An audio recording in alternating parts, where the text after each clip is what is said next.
Wakil Ketua MPR RI, Edi Suparno, memberikan respons terhadap persoalan lingkungan yang terjadi di Tangerang Selatan, Tangsel, akibat tumpukan sampah di beberapa titik. Masalah ini muncul setelah penutupan TPA Cipeucang yang disebabkan oleh tuntutan warga terkait dugaan pencemaran lingkungan. Penutupan ini mengakibatkan alur pembuangan sampah tersendat dan memicu penumpukan di berbagai lokasi, seperti di Pasar Ciputat dan beberapa ruang publik lainnya, yang mengganggu aktivitas warga setempat. Edi menilai bahwa kondisi ini perlu segera ditangani dengan langkah konkret.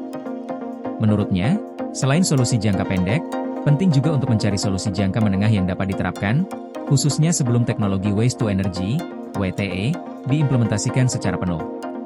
Pemerintah, melalui Peraturan Presiden Nomor 109 Tahun 2025, telah berkomitmen untuk menangani masalah sampah secara komprehensif.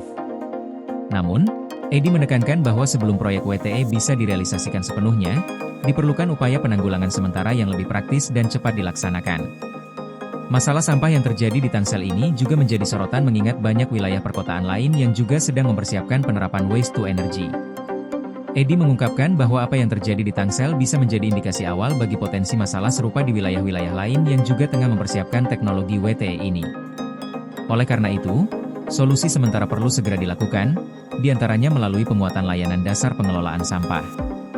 Edi mengusulkan pengoptimalan sistem pengangkutan sampah, penataan tempat penampungan sampah sementara, serta penertiban praktik pembuangan sampah liar yang masih sering terjadi di kawasan perkotaan. Menurutnya, pengelolaan sampah yang lebih tertata dan efisien akan mengurangi penumpukan sampah di lokasi-lokasi umum yang sering terjadi. Selain itu, Edi juga mendorong agar pemilahan sampah sederhana diterapkan di tingkat masyarakat, dengan fokus pada pemisahan sampah organik dan anorganik bernilai.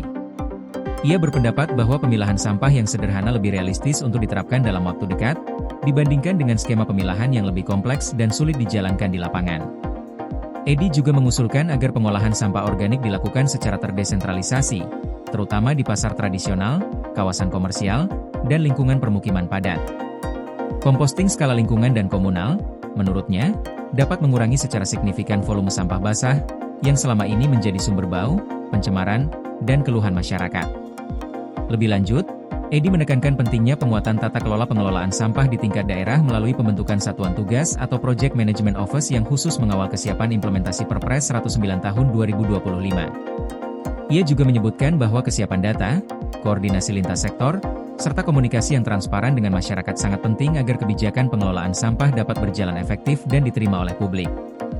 Dengan langkah-langkah tersebut, diharapkan persoalan sampah yang terjadi di Tangsel dapat segera teratasi, dan menjadi contoh bagi daerah lainnya dalam mengatasi masalah lingkungan. Koordinasi PLN dengan TNGL jelang Hari Kesaktian Pancasila, listrik terbangun, alam tetap lestari. Panen perdana garam Aceh. PLN hadirkan energi untuk UMKM di momen menyambut Hari Kesaktian Pancasila.